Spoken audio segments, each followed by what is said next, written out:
الحمد لله رب العالمين والعاقبة للمتقين والصلاة والسلام على رسوله سيد المرسلين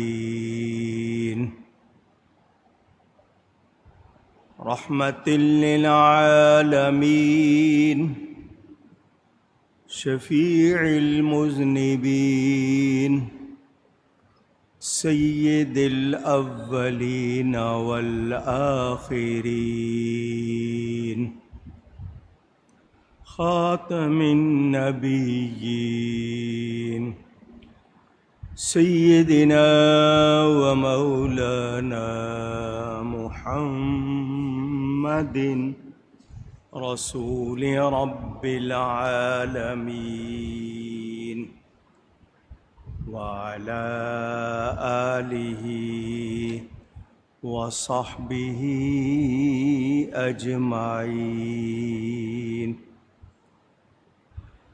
أما بعد فأعوذ بالله من الشيطان الرجيم.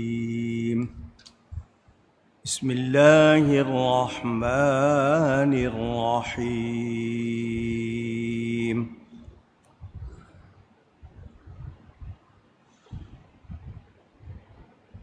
قال هذا من فضل ربي ليبلوني أأشكر أم أكفر ومن شكر فإنما يشكر لنفسه ومن كفر فإن ربي غني كريم.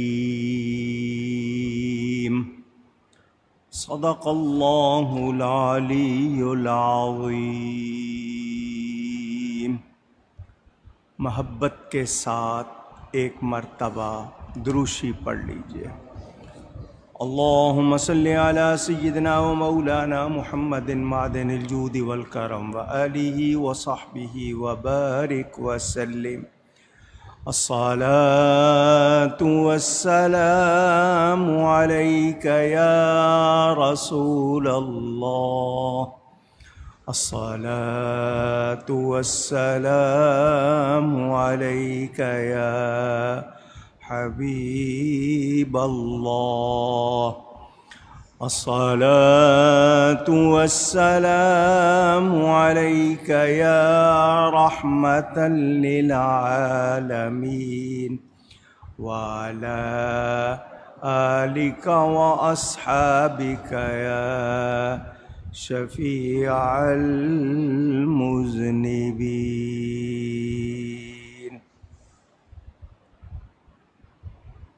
حمد و صلاۃ کے بعد قرآن کریم کی سورۃ النمل کی تفسیر کا بیان آپ لوگ سن رہے ہیں، اور حضرت سلیمان علیہ السلام کا ذکر آپ نے سنا. گزشتہ جمعے امیر المومنین خلیفۃ المسلمین حضرت سیدنا عثمان غنی ذی النورین رضی اللہ تعالی عنہ کا ذکر، اس سے پچھلے جمعے 2 جمعے حج اور قربانی کا بیان، تو 3 جمعے تفسیر بیان نہیں ہوئی، دوسرے موضوعات پر گفتگو ہوئی. آج پھر تفسیر کا بیان مختصراً آپ کو سنا رہا ہوں. اللہ تعالی مجھے حق بیان کرنے، ہم سب کو حق سن کر اس کو قبول کرنے، اس پر عمل کرنے اور اس پر قائم رہنے کی توفیق عطا فرمائے. آپ کو یہ بتایا تھا کہ حضرت سلیمان علیہ السلام نے اللہ تعالیٰ سے ملک مانگا، اللہ نے ان کو حضرت داؤد علیہ السلام کا وارث بنایا، نبوت عطا کی۔ وہ بادشاہ بھی تھے، پرندوں کی بولیاں بھی جانتے تھے، جنوں پر بھی حکومت تھی، ہوا پر بھی حکومت تھی۔ تفسیروں میں ایک ایک پرندے، اکثر سب کی نہیں، بولیاں لکھی ہوئی ہیں، وہ کیا کیا بولتے ہیں اور اللہ کی کس طرح تسبیح کرتے ہیں، تعریف کرتے ہیں۔ اللہ تعالیٰ نے حضرت سلیمان علیہ السلام کو یہ بولیاں بھی سکھائیں۔ وہ جس طرح انسانوں سے بات کرتے تھے اسی طرح وہ پرندوں سے بھی باتیں کرتے تھے۔ اللہ تعالیٰ نے ہوا کو بھی ان کے ماتحت کیا تھا۔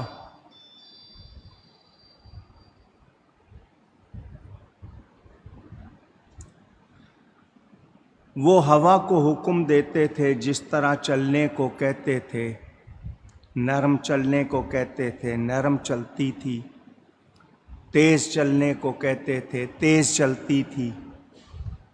ان کے لشکر کو جو بیان کیا گیا وہ 300 میل لمبا ان کا لشکر اور 300 میل چوڑا، اتنا بڑا لشکر۔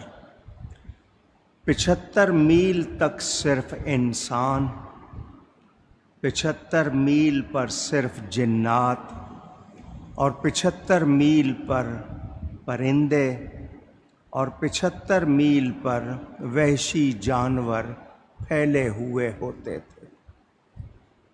اور آپ کے جو محل تھے اس میں شیشہ اور لکڑی کا استعمال زیادہ تھا۔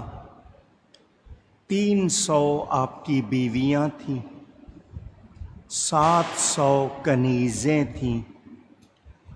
آپ کے لیے جنات نے 3 میل لمبا اور 3 میل چوڑا قالین، غالیچہ تیار کیا تھا۔ کہا جاتا ہے اس میں ریشم بھی تھا اور سونا بھی تھا۔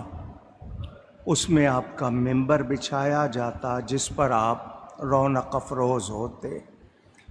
آپ کے ارد گرد 7 لاکھ کرسیاں، کتنی؟ 7 لاکھ کرسیاں مختلف دھاتوں کی، سونے چاندی وغیرہ کی بچھائی جاتی، علماء بیٹھتے اور پھر انسان اور جن وغیرہ بیٹھتے۔ اس پوری جماعت پر جو ان کے ساتھ ہوتی، پرندے پر بچھاتے کہ ان پر سورج کی کوئی کرن نہیں پڑتی تھی۔ اس پورے لشکر کو ہوا اٹھا کر چلتی تھی۔ ہوا کی طاقت کا اندازہ کریں، اور 1 ماہ مسلسل، اگر 1 مہینے کا سفر ہوتا تو ہوا اس لشکر کو اٹھا کر چلتی تھی۔ حضرت سلیمان حکم کرتے ہوا کو اٹھانے کا، وہ اٹھا لیتی۔ زمین و آسمان کے درمیان چلتے ہوئے آپ آوازیں سن لیتے تھے جو زمین پر مخلوق باتیں کرتی تھی، آپ ہوا میں سن لیتے تھے۔ یہ طاقت کس نے عطا کی تھی؟ اللہ تعالی۔ یہاں آپ کو ایک حدیث سنا دوں، ابن ماجہ میں موجود ہے، صحاح 6 کی روایت۔ میرے پیارے نبی پاک صلی اللہ علیہ وآلہ وسلم فرماتے، زمین بھی سنتی ہے، یعنی دوزخ بھی سنتی ہے، جنت بھی۔ جنت کہاں ہے؟ 7 آسمانوں کے اوپر، اگر کوئی پیدل چلے زمین سے تو اس کو 8000 سال لگیں جنت تک پہنچنے میں۔ بندہ مومن اللہ سے دعا کرتا ہے، یا اللہ مجھے جنت میں داخل فرما، اللہم ادخلنی الجنہ، یا اللہم ادخلنا الجنہ۔ تو جنت سنتی ہے، سنتی بندہ مومن کی آواز، اور آگے سے آمین کہتی ہے۔ آپ دعا کرتے ہیں یا اللہ مجھے جنت میں داخل فرما، جنت سنتی ہے اور آمین کہتی ہے۔ اسی طرح کوئی دعا کرتا ہے ایمان والا، یا اللہ مجھے دوزخ سے بچا، اللہم اجرنی یا اجرنا من النار، تو دوزخ بھی سنتی ہے۔ دوزخ کہاں ہے؟ 7 زمینوں کے نیچے۔ ایک بندہ مومن بغیر مائک اور اسپیکر کے دعا کر رہا ہے، ہلکی سی آواز ہے، جنت بھی سن رہی ہے، دوزخ بھی۔ اونچی کہیے گا، پھر کہیے گا، یاد ہو جائے آپ کو۔ تو میری آپ کی آواز جنت سن رہی ہے، آمین کہہ رہی ہے، دوزخ سن رہی ہے، آمین کہہ رہی ہے، جس کے نور سے ساری کائنات بنی ہے، جو تمام مخلوقات کائنات کی تخلیق کا باعث ہے، وہ نبی نہیں سن رہا؟ سوچنے کی بات۔ جو لوگ انکار کرتے ہیں، ہم درود و سلام پڑھتے ہیں، نبی سنتے ہیں۔ ہمارے ہاں یہ طے شدہ بات ہے کہ سلام اس کو کیا جاتا ہے یا کیا جائے گا جو سن سکے، جو سن سکے اور سن کر جواب دے سکے، سن کر سنتا بھی ہو، جواب بھی دیتا ہو، اس کو سلام کیا جائے گا۔ آپ ہر نماز میں پڑھتے ہیں السلام علیک ایھا النبی ورحمۃ اللہ وبرکاتہ، سلام ہو آپ پر اے غیب کی خبریں دینے والے، اللہ کی رحمتیں اور اس کی برکتیں۔ تو سلام اس کو کیا جاتا ہے جو سنے، سن کر جواب دے سکے۔ اور کون سا وقت ہے جب نماز نہیں پڑھی جاتی؟ مثلا اگر اس وقت پاکستان میں ظہر کا وقت ہے، کسی جگہ عصر کا ہوگا، کسی جگہ مغرب کا ہوگا، کسی جگہ عشاء کا ہوگا، کسی جگہ فجر کا۔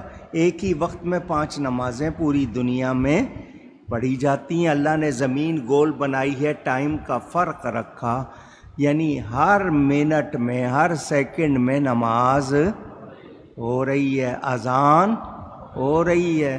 تو اللہ نے یہ دنیا گول بنائی، اور حضور فرماتے ہیں نماز میری آنکھوں کی ٹھنڈک ہے، قرۃ عینی فی الصلاۃ، میری آنکھوں کی ٹھنڈک کس میں ہے؟ نماز میں۔ روزے کے لیے نہیں فرمایا، زکوٰۃ کے لیے نہیں فرمایا، حج کے لیے نہیں فرمایا، کس کے لیے فرمایا؟ نماز کے لیے۔ تو جو نبی کی آنکھوں کی ٹھنڈک اللہ نے ہر وقت اس کو جاری کر دیا کہ ہر وقت نماز ہو رہی ہے، تو ہر وقت نماز ہو رہی ہے، ہر وقت سلام پڑھا جا رہا ہے، اور نبی سن بھی رہے ہیں، سن کر جواب بھی دے رہے ہیں۔ ورنہ تو یہ مذاق بن جاتا کہ سلام رکھا ہے، سنتے ہی نہیں ہے، پتہ ہی نہیں ہے۔ تو حضور سن رہے ہیں، جواب دیتے ہیں۔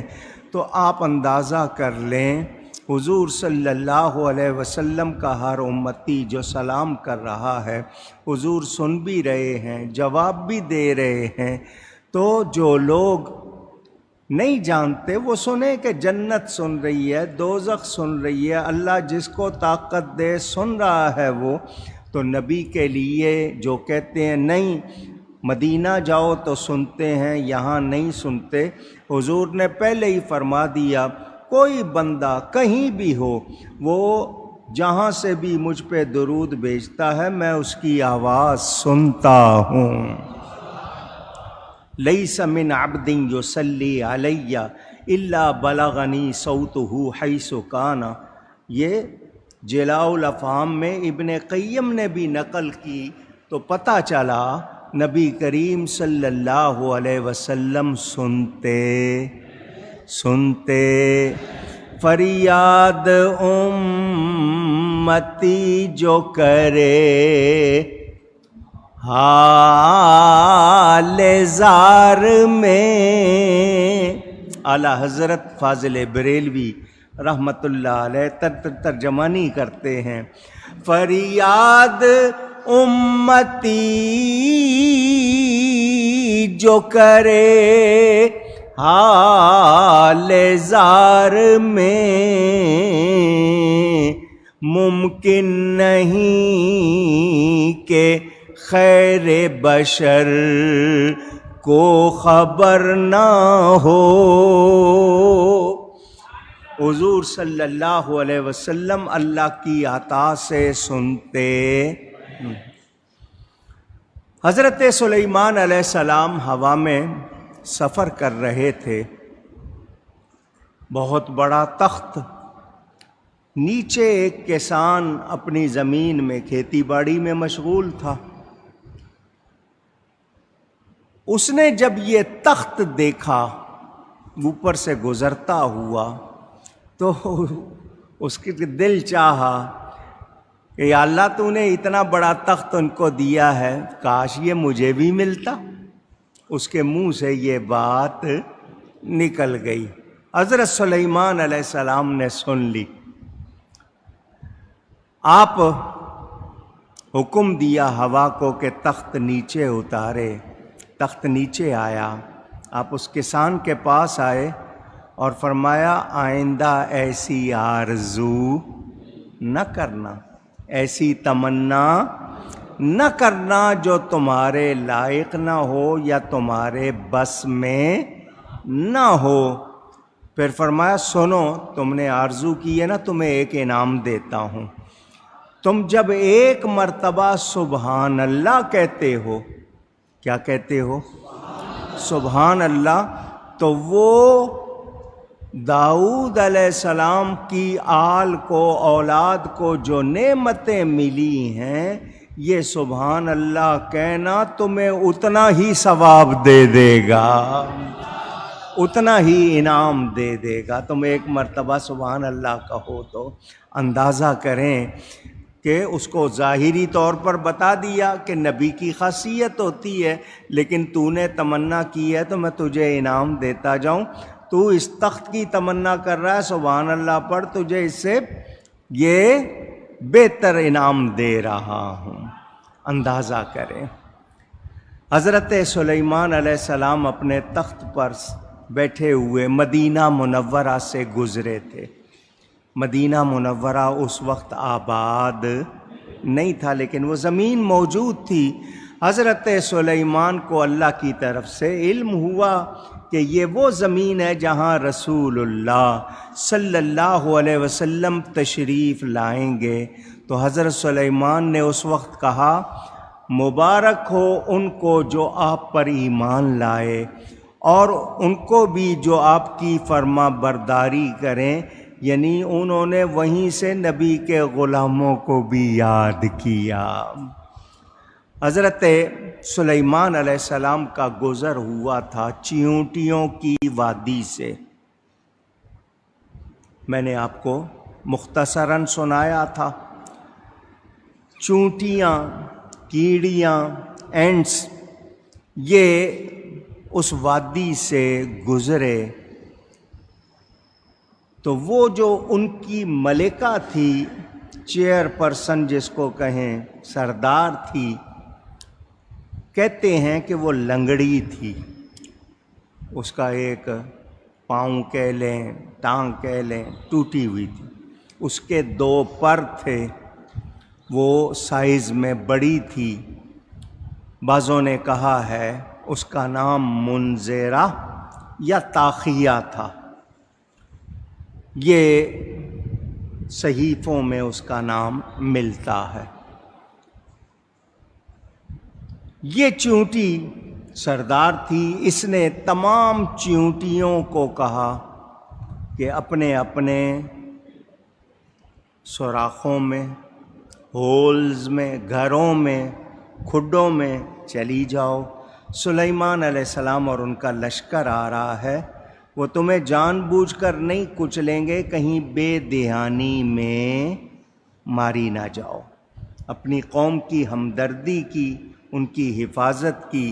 حضرت سلیمان علیہ السلام 3 میل کے فاصلے سے اس کی یہ آواز سنتے ہوئے مسکرائے اور مسکراتے ہوئے ہنس پڑے۔ یہاں میں نے آپ کو یہ بات بتا دی، دوہرا نہیں رہا ہوں، خلاصہ بیان کر رہا ہوں۔ چیونٹیوں کے بارے میں کتابوں میں ہے کہ فہم،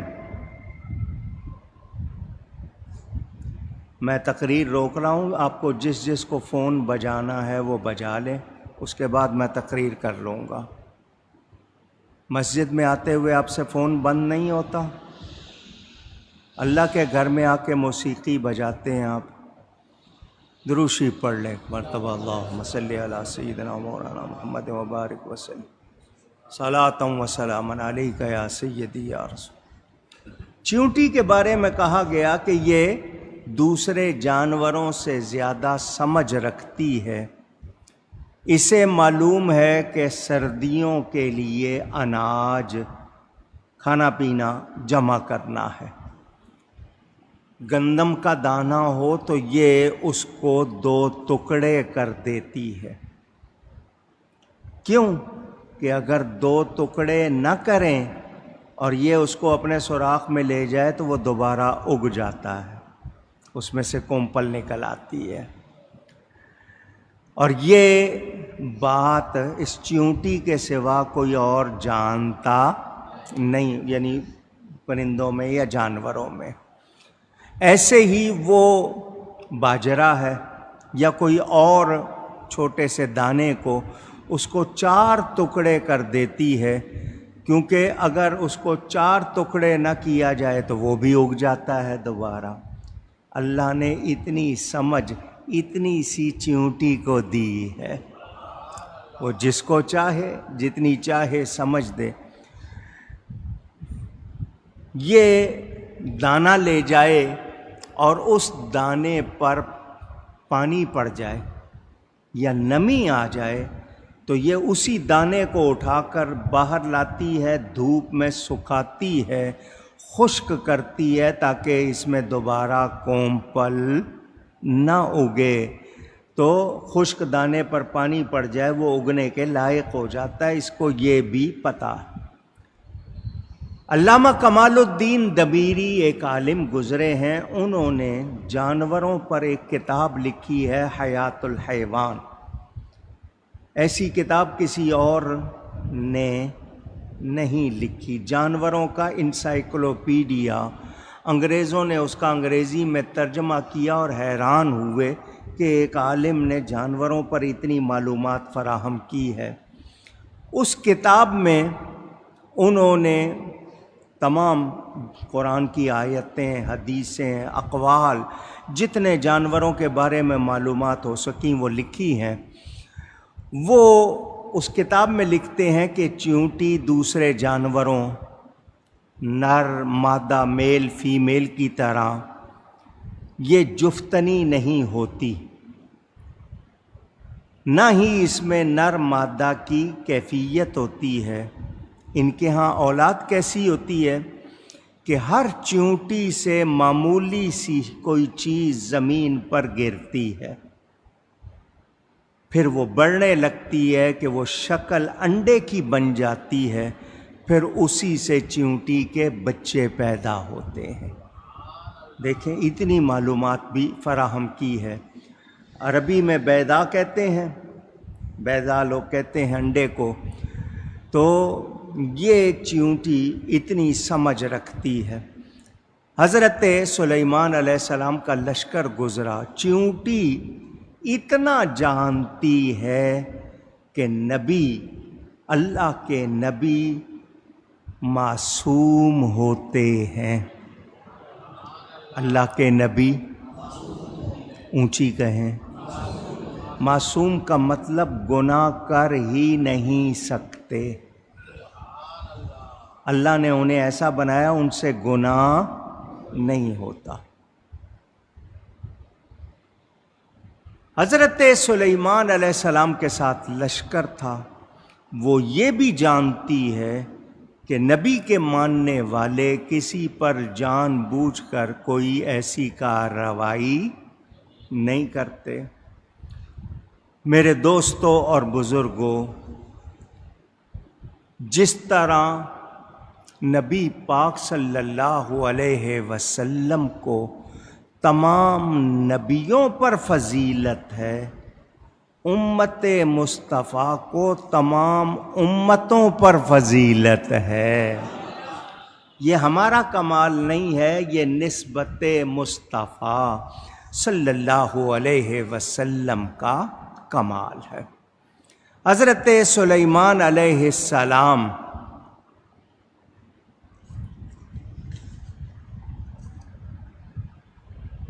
پرندوں کی بولیاں بھی جانتے تھے۔ آپ چیونٹیوں کی وادی میں پورا واقعہ آپ کو سنا چکا ہوں، صرف ایسے ہی تھوڑا سا ذکر آیا تھا تو میں نے آپ کو کچھ تھوڑی سی تفصیل بتائی۔ گزرے اور گزرتے ہوئے آپ تشریف لے گئے۔ ہدہد کا واقعہ آپ کو سنا چکا، پرندہ ہے، خبر لایا تھا، ایک عورت ہے، وہ ملکہ سبا ہے، بلقیس نام ہے، وہ اور اس کی قوم سورج کی پوجا کرتے ہیں، اس کا عرش یعنی تخت بہت شاندار ہے۔ حضرت سلیمان علیہ السلام نے اعلان کیا، کون ہے جو اس کا تخت میرے پاس لاتا ہے؟ پہلے ایک جن بولا، اس نے کہا آج کے آج لے آؤں گا۔ آپ نے فرمایا مجھے اس سے بھی جلدی چاہیے۔ تو پھر ایک ولی اللہ، آپ کی امت، آپ کا امتی تھا، امت کا ولی تھا، اس نے کہا میں آنکھ جھپکنے سے پہلے لے آؤں گا۔ آپ نے کہا لاؤ۔ آپ نے جب کہا لاؤ، اس نے کہا لیجیے رکھا ہے، لیجیے اونچی۔ میں بول رہا ہوں، آپ سن رہے ہیں، آپ کی آنکھ بھی جھپکتی ہے، سیکنڈ بھی لگتا نہیں۔ اتنی دور رکھا ہوا اتنا بڑا تخت وہ آنکھ جھپکنے سے پہلے لے آئے۔ فَلَمَّا رَآهُ مُسْتَقِرًّا عِندَهُ قَالَ هَذَا مِنْ فَضْلِ رَبِّي۔ حضرت سلیمان علیہ السلام نے تخت کو اپنے پاس رکھا دیکھا، اس نے کہا نا لیجیے رکھا، آپ نے دیکھا تو آپ نے کیا کہا؟ یہ میرے رب کے فضل سے ہے، یہ میرے رب کے، پھر کہیے گا۔ آپ لوگ مکان بناتے ہیں، لکھ دیتے ہیں ھذا من فضل ربی، کاروبار پہ جگہ جگہ دکانوں پہ مکانوں پہ آپ لکھ دیتے ہیں ھذا من فضل ربی۔ کیا مطلب؟ کہ یہ میرے رب کے فضل میں سے ہے، میرا کوئی اپنا ذاتی کمال، اونچی کہیے گا، نہیں۔ بندے کتنی قسم کے ہوتے ہیں؟ حضرت سلیمان علیہ السلام نے دعا فرمائی تھی فی عبادک الصالحین، اس میں صالح کے حوالے سے ایک بات کروں پھر آگے چلوں۔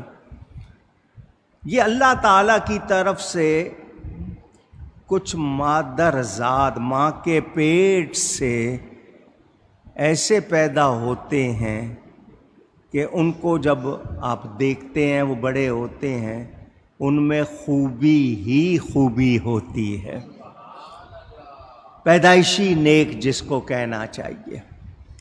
کچھ ہوتے ہیں جو بعد میں سنبھل جاتے ہیں، برائیاں ہوتی ہیں، ان سے گناہ ہوتے ہیں، توبہ کر لیتے ہیں، تو وہ پھر بعد میں نیک کہلاتے ہیں۔ ہمیں دعا کرنی چاہیے، یا اللہ ہم وہ کام کریں جن میں تیری رضا ہو، جن میں جو تیری رضا کے خلاف ہیں ہم وہ کام نہ کریں، اور ہمیں اپنے نیک بندوں کے ساتھ کر دے، نیک بندوں کے۔ تو اچھوں کا ساتھ مانگنا، اچھوں کے ساتھ بیٹھنا، اچھوں کا ساتھ اختیار کرنا، یہ ہمارے لیے ضروری ہے، یہاں بھی، اور جن سے یہاں محبت ہوگی ان سے ہی آخرت میں ہمارا ساتھ اللہ مقدر فرما دے گا، کیونکہ جو جس سے محبت رکھے گا اس کے ساتھ ہوگا۔ تو یہاں نیکوں کی صحبت میں بیٹھو، اچھی صحبت کا لصحبت تاثیر، اچھی صحبت کا اثر بہت ہوتا ہے، بری صحبت کا بھی ہوتا ہے، تو اچھوں کی صحبت میں رہیں گے تو کیا ہو جائیں گے۔ شیخ سعدی کی آپ نے اگر گلستان بوستان پڑھی ہے، وہ فرماتے میں حمام میں گیا، حمام کا مطلب گرم پانی سے نہانے کے لیے جگہ بنی ہوتی تھی، اب تو ہر گھر میں ہے، پہلے الگ ہوتی تھی، حمام کہتے تھے۔ تو وہ کہتے ہیں میں حمام میں گیا تو وہاں کی مٹی سے خوشبو آ رہی تھی، مٹی سے خوشبو آ رہی۔ تو میں نے اس مٹی سے پوچھا تو مشک ہے یا عبیر ہے؟ یہ دو خوشبوؤں کے نام ہیں، مشک اور عبیر۔ تو ان میں سے کیا ہے؟ کیا مشک ہے یا عبیر ہے؟ اس نے کہا میں تو مٹی ہوں، میں تو مٹی ہوں، لوگ میرے اوپر چلتے ہیں، نہ میں مشک ہوں نہ میں عبیر ہوں۔ تو فرمایا تجھ سے تو خوشبو آ رہی ہے، پھر اس کی وجہ کیا ہے؟ تو اس نے کہا میں تو ہوں مٹی، میری ذات مٹی ہے، نہ میں مشک ہوں نہ عبیر ہوں، مگر میں نے کچھ عرصہ پھولوں کے ساتھ گزارا ہے، کچھ عرصہ پھولوں کے ساتھ رہی ہوں، اس لیے مجھ میں خوشبو آ گئی ہے۔ تو پھولوں کے ساتھ رہے تو مٹی میں خوشبو آ جائے، تو مٹی کا پتلا اللہ والوں کے ساتھ رہے گا تو نیکی آئے گی یا نہیں آئے گی؟ تو ہمیں نیکوں کا ساتھ اختیار کرنا چاہیے، کرنا۔ ہم لوگ ٹی وی کے ساتھ، انٹرنیٹ کے ساتھ، فیس بک کے ساتھ، میچ کے ساتھ، کھیل کے ساتھ، یاروں کے ساتھ پتہ نہیں گھنٹوں کے گھنٹے گزار لیتے ہیں، مسجد میں اللہ والوں کی صحبت میں ہم بیٹھتے نہیں۔ یک زمانہ صحبت با اولیاء، بہتر از 100 سالہ طاعت بے ریا۔ یک زمانہ اور ایک لمحہ کسی نیک کی صحبت میں بیٹھ گئے تو 1000 سال کی وہ عبادت جو دکھاوے کے لیے نہیں کی، بے ریا، بغیر دکھاوے کے جو 1000 سال کی نفلی عبادت یا 100 سال کی نفلی عبادت، اس سے اللہ والے کی صحبت میں ایک لمحہ بیٹھنا بہتر ہے۔ کیا ہے؟ میں نے آپ کو یہ بات بھی سنائی تھی، جن کو یاد ہے وہ ذہنوں میں تازہ کر لیں، جنہوں نے نہیں سنی سن لیں۔ ایک علاقے میں بارش نہیں ہوتی تھی، لوگوں نے نماز استسقاء، پانی مانگنے کی نماز پڑھی، دعائیں کیں، روئے، گڑ گڑائے سب نے، لیکن بارش نہ ہوئی۔ ایک شخص آیا، اس نے دعا کی، یا اللہ میری آنکھوں کی برکت سے بارش برسا دے۔ میری آنکھوں کی برکت سے بارش برسا دے۔ اس نے یہ دعا کی، ابھی اس نے منہ پر ہاتھ نہیں پھیرے تھے بادل آنے شروع ہو گئے، بارش شروع ہو گئی، لوگوں نے اس کو پکڑ لیا۔ اور ہم رو رہے ہیں، گڑ گڑا رہے ہیں، دعائیں مانگ رہے ہیں، بارش نہیں ہو رہی، تو نے اپنی آنکھوں کا واسطہ دیا ہے، بارش شروع ہو گئی، تیری آنکھوں میں کیا کمال ہے؟ دیکھنے میں تو ہمارے جیسی ہیں، کیا کمال ہے؟ اس نے کہا میں نے اپنی ان آنکھوں سے ایک مرتبہ، کتنی مرتبہ؟ ایک مرتبہ اللہ کے ولی حضرت با یزید بسطامی کو دیکھا ہے، میں نے ان کو ایک نظر دیکھا، اللہ کے ولی کو، تو میں نے چونکہ دیکھا ہے، ان کے دیکھنے کی برکت میں مجھے ملی، تو میں نے اس دیکھنے کا واسطہ دیا۔ اندازہ کرو حضرت بایزید بسطامی تابعی بھی نہیں ہیں، تبع تابعین میں آتے ہیں، یعنی صحابی نہیں ہیں، تابعی نہیں ہیں، تبع تابعین میں جب ان کی زیارت کرنے سے اتنی برکت ہے تو جنہوں نے نبی کو دیکھا ہے ان کی کتنی برکت ہوگی؟ حضرت عمر ممبر پہ کھڑے ہیں، سینکڑوں میل دور لشکر نظر آ رہا ہے یا نہیں آ رہا؟ تو یاد رکھیں اللہ والوں کی صحبت کی برکت ہوتی ہے، برکت۔ پہلے لوگ تھے مکان بناؤ بھائی، مسجد کے پڑوس میں اذان کی آواز آئے گی، قریب ہوگا مسجد میں جائیں گے، قبر بناؤ کسی اللہ والے کے قریب، کسی سید کے قریب قبر بناؤ۔ اب کہتے ہیں جی دور بناؤ مسجد سے تاکہ اذان کی آواز نہ آئے، نیند خراب نہ ہو، یہ نہ ہو، وہ نہ ہو۔ یہ سوچیں بدل گئیں، جوں قیامت قریب آتی جائے گی لوگوں کے احوال ایسے ہی آج کل جو خرابیاں دیکھ رہے ہیں۔ فرمایا تھا نا حضور صلی اللہ علیہ وسلم نے، ہاتھ پہ آگ کا انگارہ لے کے چلنا آسان ہوگا، ایمان بچانا اس حالات کی طرف جا رہی ہے دنیا، جو حال روز کوئی فتنہ، روز کوئی فتنہ۔ تو ہم اللہ والوں کی صحبت میں بیٹھیں گے تو ایمان کی حفاظت بھی ہوگی، ایمان کی۔ حضرت امام مالک نام سنا ہے آپ نے، 4 اماموں میں سے ایک امام ہے، امام دار الہجرہ، امام مدینہ ان کا لقب تھا، ساری عمر مدینہ میں گزاری، بڑے ادب والے، مدینہ منورہ میں ہی مدفون ہیں، وہاں جنت البقیع میں۔ یہ حضرت امام مالک کا ایک مرید تھا، انتقال کر گیا، دفن کر دیا گیا۔ فرشتے قبر میں سوال کرنے آئے تو امام مالک کی روح مرید کی قبر میں آ گئی، اور فرشتوں سے کہا تمہیں پتہ نہیں یہ میرا مرید ہے؟ تمہیں پتہ نہیں یہ میرا مرید ہے؟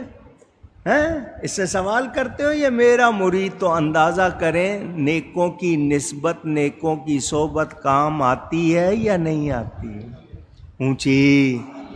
اور آپ اگر اس کا حدیث شریف میں مثال دی گئی صحبت کی، خود حضور صلی اللہ علیہ وسلم نے فرمایا بٹی جس میں لوہا تپاتے ہو، اگر وہاں اس کے پاس بیٹھو گے تو اگر آگ نہیں بھی لگے گی تو گرمی آئے گی نا، کالک دھواں آئے گا یا نہیں آئے گا؟ بھلے آپ کے کپڑے نہ جلیں لیکن دھواں آئے گا، گرمی آئے گی، کالک آئے گی۔ خوشبو والے کے پاس جاؤ گے، عطار کے پاس، پرفیومر جس کو کہتے ہیں اس کے پاس جاؤ گے، خوشبو نہیں بھی خریدو گے خوشبو آئے گی نا، اونچی۔ تو اچھی صحبت کا اچھا اثر، تو ہمیں اچھوں کی صحبت اختیار کرنی چاہیے۔ میں نے آپ کو یہ بات بھی سنائی، میرے منہ پر آ گئی ہے، حالانکہ سنائی بھی ہے آپ کو۔ دہلی میں ایک بزرگ بیٹھے تھے حجرے میں، اللہ والے تھے، باہر پھل بیچنے والا گزرا، تو جب اس طرح گزرتے ہیں وہ آواز بھی لگاتے ہیں. تو سنترے تھے اس کے پاس. اصل لفظ سنترا، لیکن آپ اردو والے سنگ ترا بولتے ہیں، سنگ ترے، سنگ ترا. تو وہ آواز لگا رہا تھا اچھے سنگ ترے، لے لو اچھے سنگ ترے. تو اچھے سنگ ترے آواز لگا رہا تھا. وہ آواز وہ اللہ والے جو وہاں بیٹھے تھے انہوں نے سنی، ان پر وجد ہو گیا، کیفیت طاری ہو گئی. لوگ بڑے حیران، اس نے اللہ کا نام نہیں لیا، رسول کا نام نہیں لیا، کوئی حدیث نہیں پڑھی، کوئی اس نے کلام نہیں، صرف وہ پھل بیچ رہا ہے، ان کو کیا ہو گیا؟ حضرت کی کیفیت جب بحال ہوئی تو لوگوں نے پوچھا حضرت جی کیا ہو گیا تھا؟ فرمایا تم نے وہ آواز نہیں سنی؟ کہ جی وہ تو سنگترے بیچ رہا تھا، کہہ رہا تھا اچھے سنگترے. فرمایا اسی بات پر تو وجد ہوا، تم نے دھیان نہیں دیا.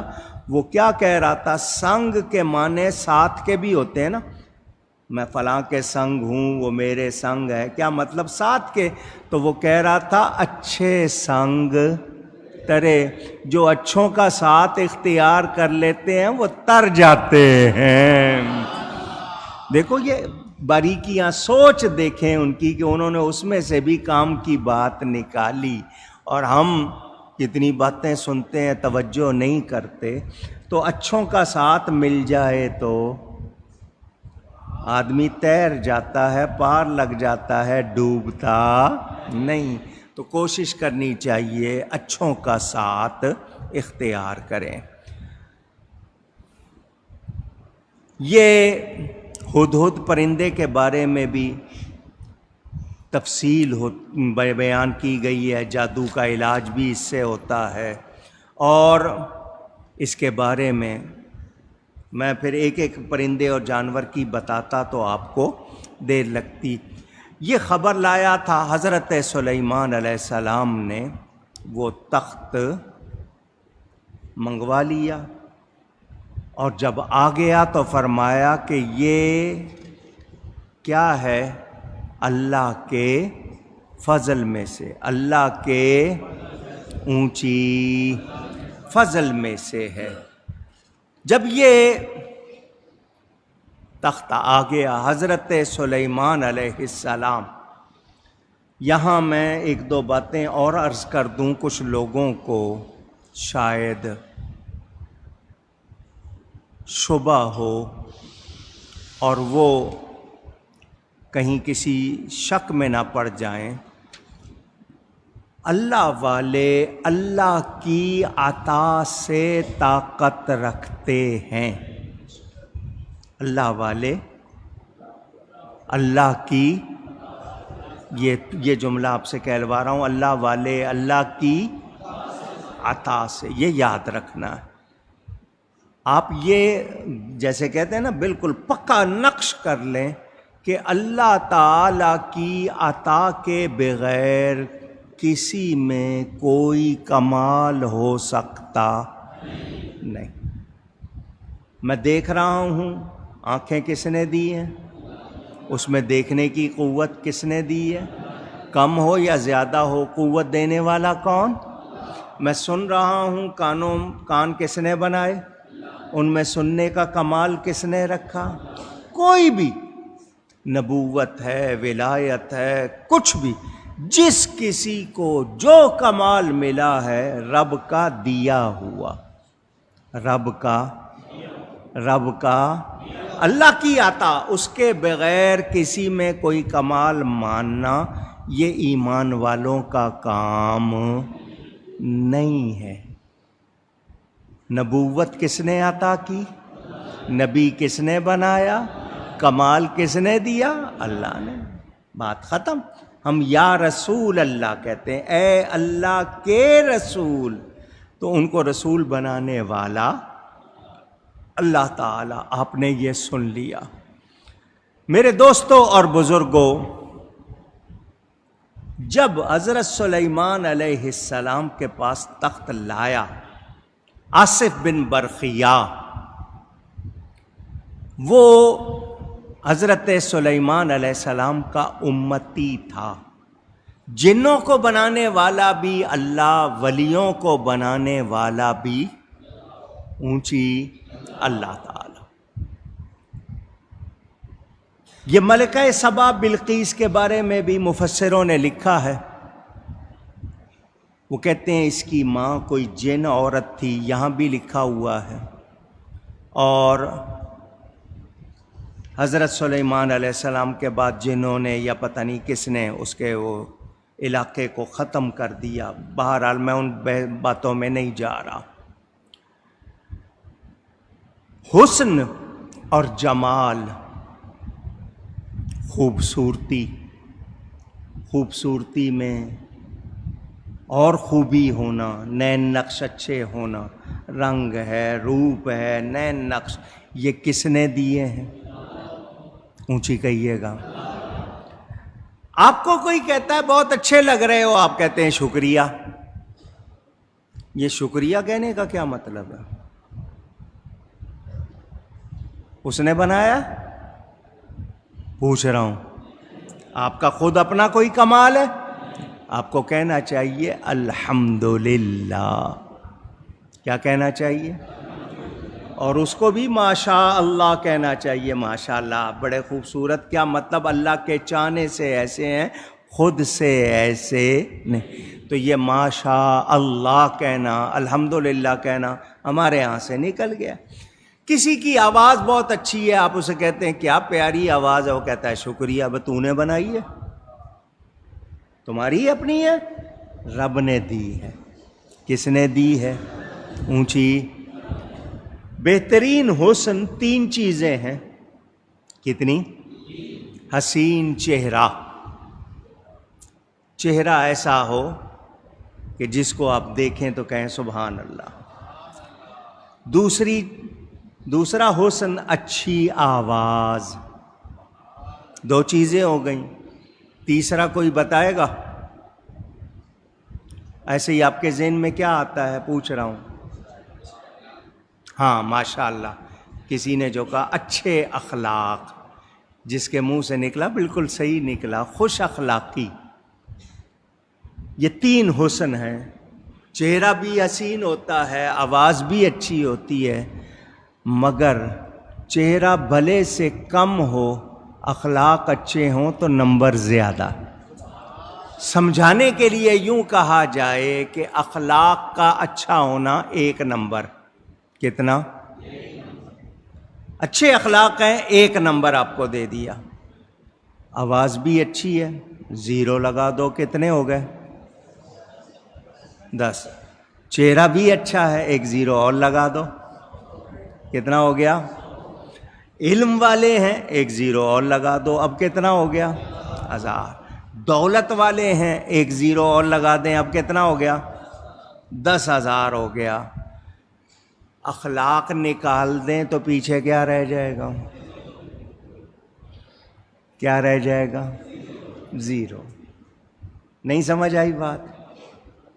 اخلاق ہیں تو آپ کی شکل بھی، آپ کی آواز بھی، آپ کا علم بھی، آپ کا کردار بھی، ہر ایک کو نمبر ملیں گے۔ اخلاق نہیں ہے تو سب کیا ہو جائے گا؟ اسی لیے حضور صلی اللہ علیہ وسلم فرماتے ہیں قیامت کے دن میرے زیادہ قریب وہ مومن ہوگا جس کے اخلاق اچھے ہوں گے، اور ہماری اسی پر توجہ نہیں ہے۔ اخلاقی خوبی ہونی چاہیے۔ جس کو اللہ سے محبت ہوگی، دھیان سے سننا میری بات، جس کو اللہ سے محبت ہوگی وہ اللہ کے لیے، اللہ کے بندوں سے، اللہ کی مخلوق سے بھی پیار کرے گا۔ اللہ کی مخلوق سے بھی، اللہ کے بندوں سے بھی کیا کرے گا؟ سانولا رنگ پکا رنگ، آپ کہتے ہیں نہیں جی کالا ہے، سانولا ہے، پکا رنگ ہے۔ حضرت بلال کا رنگ کیسا تھا؟ مگر بتائیں وہ حضرت بلال حبشی موٹے موٹے ہونٹ ہیں، رنگ پکا ہے جس کو آپ کالا کہتے ہیں، ڈیل ڈول دیکھا جائے تو وہ اسمارٹنیس نہیں ہے جس کو آپ اسمارٹ ہونا کہتے ہیں، مگر حضرت عمر جیسا شخص کس طرح پکارتا تھا، سیدنا بلال، بلال ہمارا سردار ہے، بلال ہمارا، حوروں کو وہ مقام حاصل نہیں جو حضرت بلال کو حاصل۔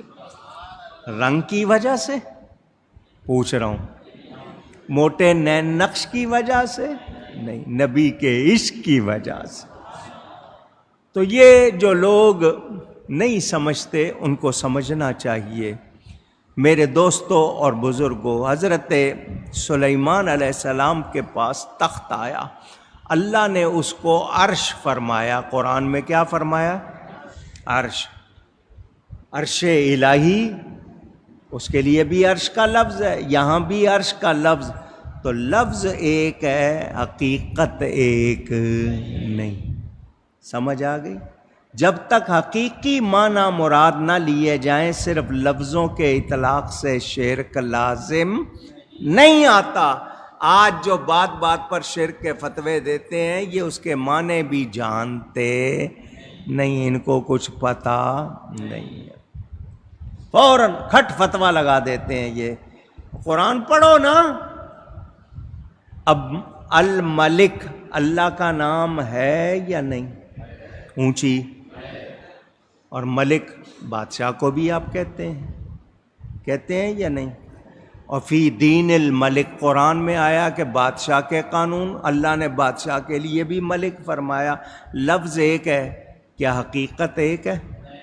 جس طرح اللہ ملک ہے کوئی اور ہو سکتا نہیں۔ اللہ سمیع ہے، اللہ بصیر ہے۔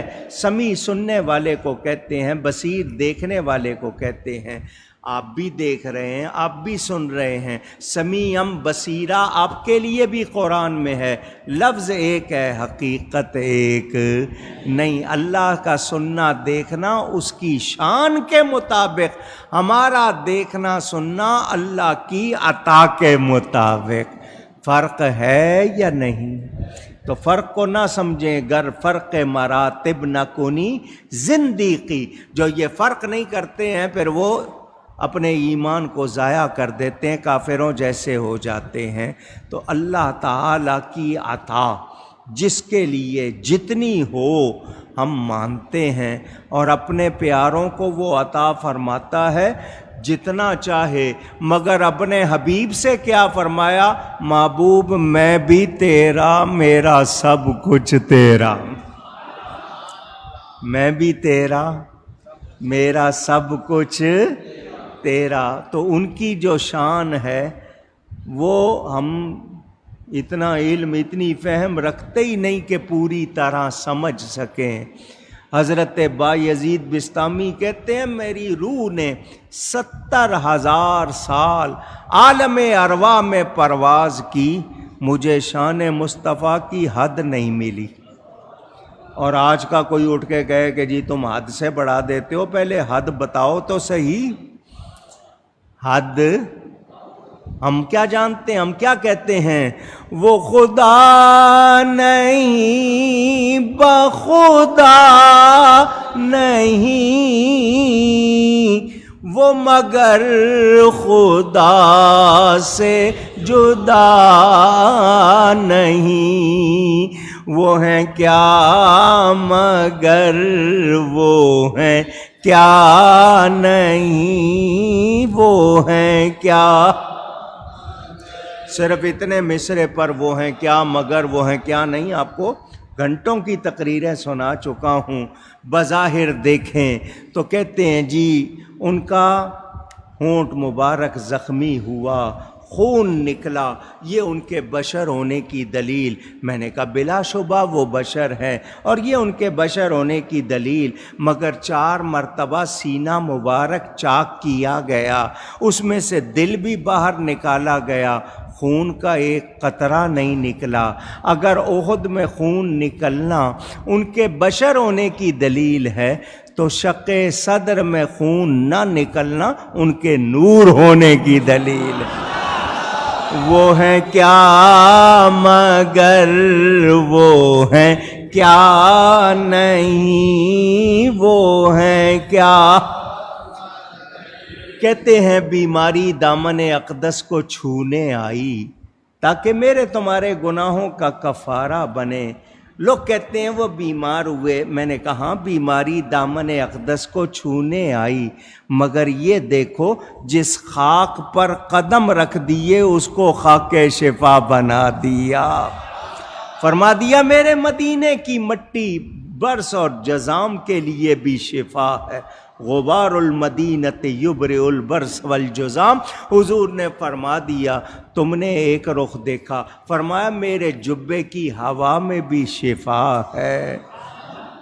ان کا لعاب دیکھو، میں اور آپ کہیں لعاب تھوک پھینکیں بیماریاں پھیلتی ہیں، ان کا لعاب لگ جائے بیماریاں دور ہو جاتی۔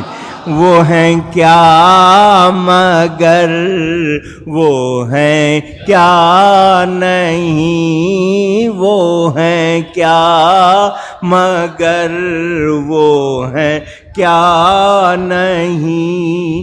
یہ محب حبیب کی بات ہے، وہ ہیں کیا مگر۔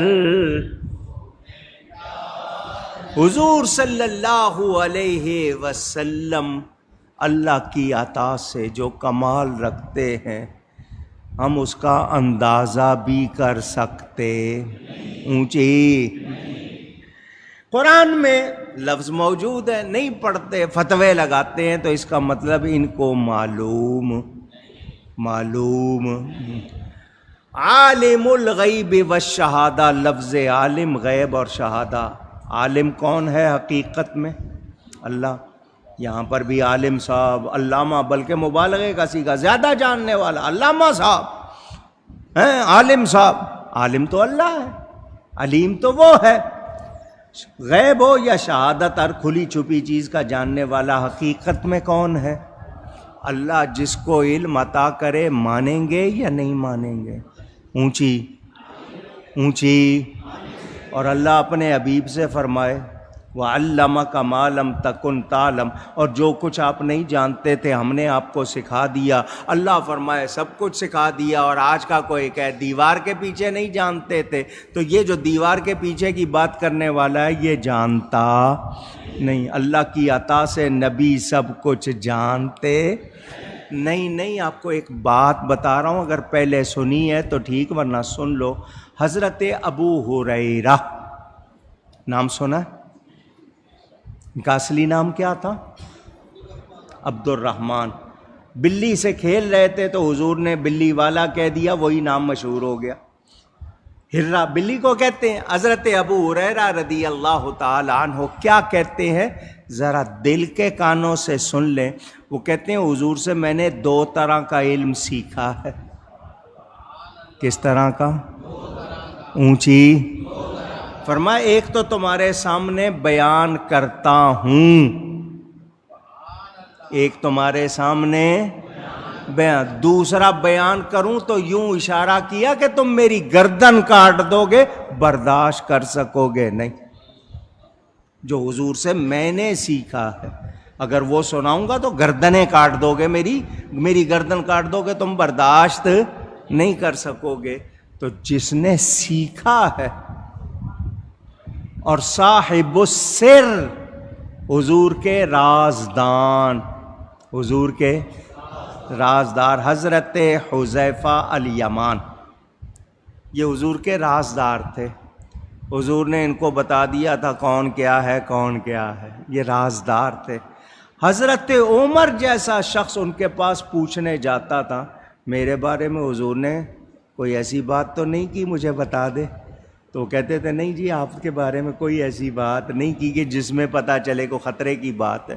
یہ رازدار حضور نے ان کو بتا دیا، تو جن کو بتایا ہے وہ اتنے عالم ہیں تو جو بتا رہا ہے وہ خود کتنا عالم ہوگا. لوگ کہتے ہیں جبریل استاد، جبریل وہی لے کے آیا. حضور نے فرمایا جانتے ہو؟ اس نے کہا جی مجھے نہیں پتا اس کا معنی کیا ہے، بھیجنے والا رب جانے یا جس کی طرف بھیجا ہے وہ رسول جانے. تو جو نبی کے علم پہ شبہ کریں اور خود کو عالم کہلانا چاہیں وہ عالم ہو سکتے نہیں.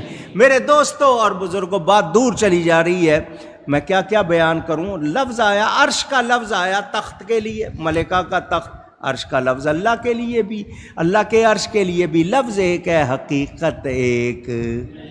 تو بشر کا لفظ ہمارے لیے بھی ہے، نبی کے لیے بھی ہے. وہ بشر ہیں، سب کہیں وہ بشر، کوئی شبہ. مگر کیسے بشر ہیں؟ وہ کیسے بشر ہیں کہ ان جیسا کوئی بشر نہیں. اور جبریل کی نورانیت سے میرے آقا کی بشریت افضل ہے. جلتے ہیں جبرائیل کے پر، جس مقام پر اس کی حقیقتوں کے شناسا تم ہی تو ہو. میرے نبی کی شان کو اللہ کے سوا پورا کوئی جانتا نہیں. ہم تو اتنی بیان کرتے ہیں جتنی قرآن حدیث میں یا جتنی ان سے سمجھ آ رہی ہے قرآن حدیث سے. اپنی طرف سے شاید کہیں تو پھر ہم مجرم ہو جائیں گے. میرے دوستوں اور بزرگوں، لوگ کہتے ہیں حد سے بڑھاتے ہو. حد تو پتہ ہی نہیں ہے تو حد سے بڑھانے کا کیا مطلب؟ حد معلوم ہی نہیں. نبی کریم صلی اللہ علیہ وسلم اللہ کی مخلوق میں سب سے افضل، سب سے اعلیٰ. اب اللہ کے عرش کی بات کرنے لگا ہوں. ملکہ بلقیس کے عرش کی بات تو سن لی آپ نے، 70 گز لمبا، 40 گز چوڑا، کتنا باری اور کتنا شان والا. اب ایک شعر پڑھوں گا، ذرا اللہ کے عرش کی بات سنیے. اعلیٰ حضرت کیا فرماتے ہیں؟ زہ عزت و اطلاع محمد صلی اللہ علیہ وسلم، زہ عزت و اطلاع محمد کہ ہے عرش حق زیر پائے محمد صلی اللہ یا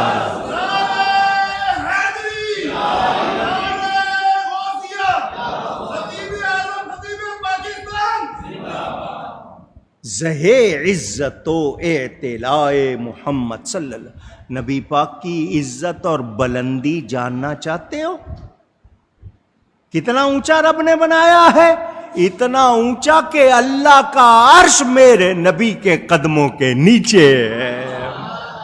اللہ نے اتنی شان عطا فرمائے. اور جس کے قدم اتنے اونچے ہیں ان کا سر کتنا اونچا ہوگا.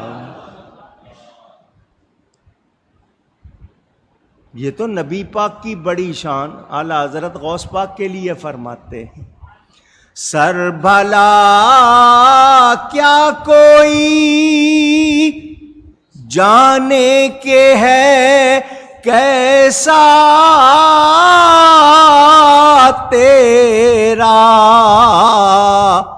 اولیاء ملتے ہیں آنکھیں وہ ہے تلوہ تیرا. تو حضور کے بچوں کو اللہ نے اتنی شان دی ہے، میرے نبی کی شان کا کوئی اندازہ کر سکتا نہیں. عشق دے چلے ہی نمبر لے گئے، عقلاں والیاں ایویں عمراں گالیاں. یہ عقل والے بحثیں کر کر کے ادھر ادھر ہوتے رہے. جنہوں نے نبی سے عشق کیا ان کو نمبر مل گئے، ان کو مقام مل گیا، مرتبہ مل گیا. دیکھو نا، ابو جال روک رہا ہے حضرت ابو بکر کو. پتہ ہے تمہارے صاحب کیا کہہ رہے ہیں؟ تمہارے نبی کہہ رہے ہیں وہ راتوں رات مسجد اقصیٰ گئے، وہاں سے آسمانوں پہ گئے اور واپس بھی آ گئے رات رات میں. حضرت ابو بکر نے ابھی نبی پاک سے نہیں سنا، ابو جہل نے رستے میں پکڑ لیا، حضرت ابو بکر سے یہ کہا۔ حضرت ابو بکر کہتے ہیں اگر میرے نبی نے کہا ہے تو سچ کہا ہے، میرے نبی نے کہا ہے تو ان کے پاس جبریل سدرہ سے زمین پر پلک جھپکنے میں آ جاتا ہے، جو ان کے نور سے بنا، جب اس کی یہ شان ہے، نبی کی کتنی شان ہوگی۔ پیار تھا نا، فوراً کیا خطاب ملا ان کو؟ صدیق۔ ابو بکر کیا ہیں؟ اونچی عرش سے خطاب ملا۔ تو جنہوں نے محبت کی نمبر لے گئے۔ میں نے کتنی بار مثالیں دی ہیں۔ غوث پاک کے زمانے میں جو بادشاہ تھا اس کا نام کیا تھا؟ اتنے سارے بیٹھے ہو، نہیں معلوم، نہیں لے رہا کوئی۔ ہو سکتا ہے کسی کو معلوم ہو بھی جائے تو کہے گا مجھے کیا فائدہ بادشاہ کا نام یاد کرنے سے، کیا ملے گا؟ کسی کو یاد نہیں، مگر بچوں کو پوچھو، بچہ غوث پاک کو جانتا۔ اس زمانے میں جو بادشاہ سروں پہ حکومت کرنے والا، اس کا نام بھی کوئی نہیں جانتا، اور غوث پاک کو ساری دنیا جانتی، کیوں؟ نبی کے ہیں نا، نبی کے پیارے، نبی سے عشق والے۔ تو جو نبی کے عاشق بنتے ہیں پھر ان کو اللہ تعالی سب میں پیارا بنا دیتا ہے۔ تو ادب کرنا ہے، عشق کرنا ہے، تعظیم کرنی ہے، بے ادبی اونچی نہیں کرنی۔ اللہ کے عرش کے بارے میں صرف اتنا بتا دوں، حضور صلی اللہ علیہ وسلم کے سوا اللہ کے عرش کو مخلوق میں، یہ جو آپ لوگ ہیں، کوئی جانتا اونچی نہیں۔ نبی پاک صلی اللہ علیہ وسلم تشریف لے گئے، اس پہ قدم رنجا فرمایا، دیکھا اس کو۔ وہ جو فرشتے جنہوں نے عرش اپنے اٹھایا ہوا ہے، جس کی ڈیوٹی اللہ نے لگائی ہوئی ہے، انہوں نے بھی پورا عرش دیکھا، اونچی نہیں، مگر عرش حق ہے مسند رفعت رسول اللہ کی۔ تو حضور صلی اللہ علیہ وسلم اللہ کی عطا سے وہ جنہوں نے دیکھا۔ ہم اللہ کے عرش کے بارے میں یہ جانتے ہیں کہ وہ اللہ نے بنایا ہے، وہ کائنات کے اوپر ہے، کائنات اس سے نیچے، اس کے اوپر جو ہے وہ مکان نہیں ہے، عرش کے اوپر کوئی مکان، اسی لیے اس کو لا مکان کہتے ہیں کہ وہاں کوئی مکان۔ وہ نبی ہے جس کے ہیں یہ مکان، وہ خدا ہے جس کا مکان نہیں۔ اللہ تعالی مکانیات سے پاک۔ نبی کریم صلی اللہ علیہ وآلہ وسلم نے ہمیں یہ بتایا، تو ہم جان لیں شان مصطفیٰ کے بارے میں، اور عرش الہی کے بارے میں نے آپ کو مختصراً بتایا۔ یہ جو ہدہد ہے پرندہ، اس کے بارے میں ایک بات لکھی ہے کتابوں میں، وہ بھی آپ کو بتا دوں۔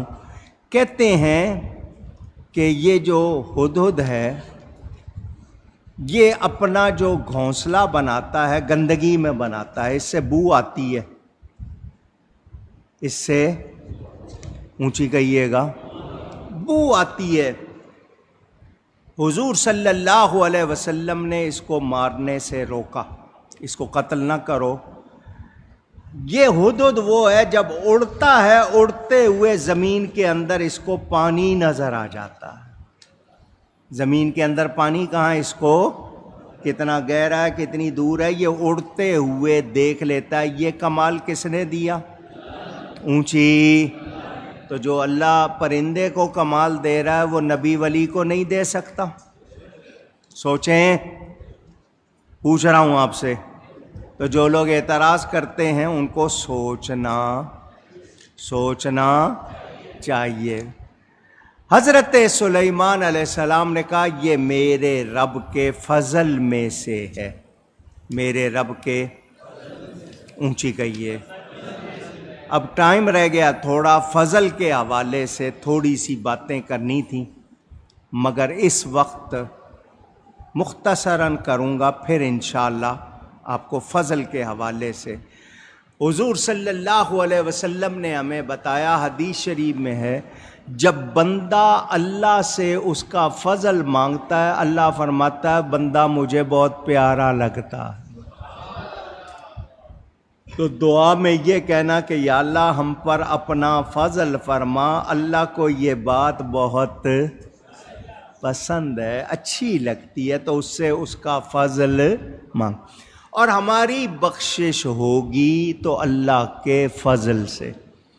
ہم جی رہے ہیں تو اللہ کے، ہمیں ایمان ملا تو اللہ کے، نبی پاک ذریعہ ہیں، نبی پاک وسیلہ واسطہ ہے۔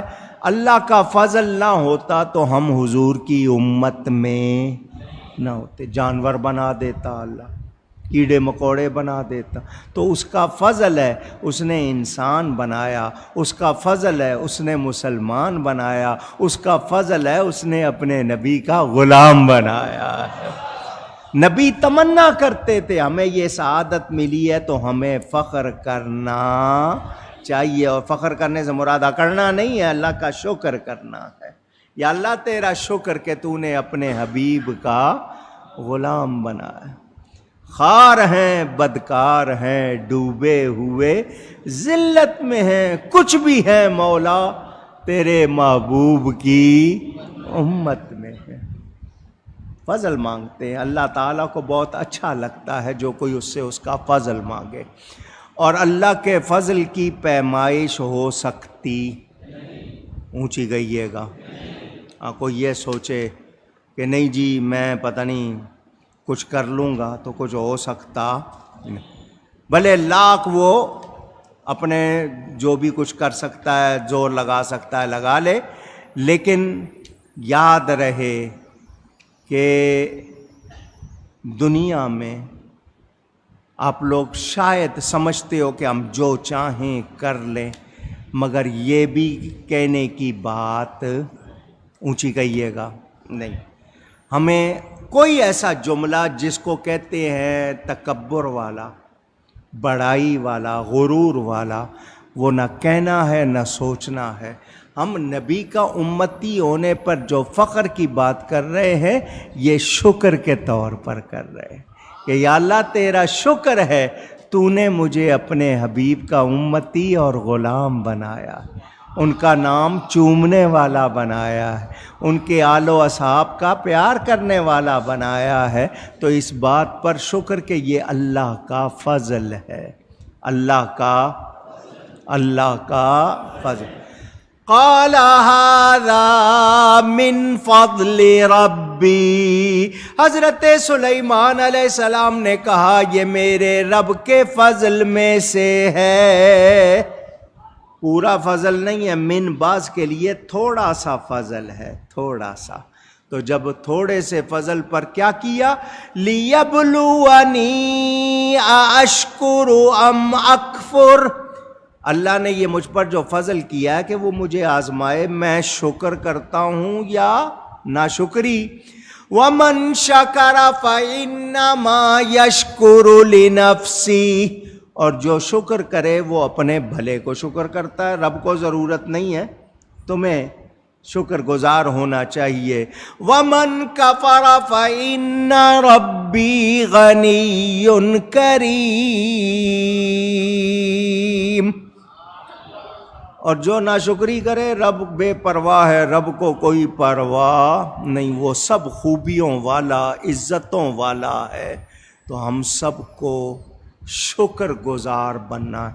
فضل اور شکر، ان دو حوالوں سے تھوڑی سی گفتگو اور کرنی ہے، ابھی اس کو یہاں پر روک رہا ہوں، گفتگو میں مجھ سے کوئی غلطی ہوئی ہو اللہ کی بارگاہ میں توبہ کرتا ہوں۔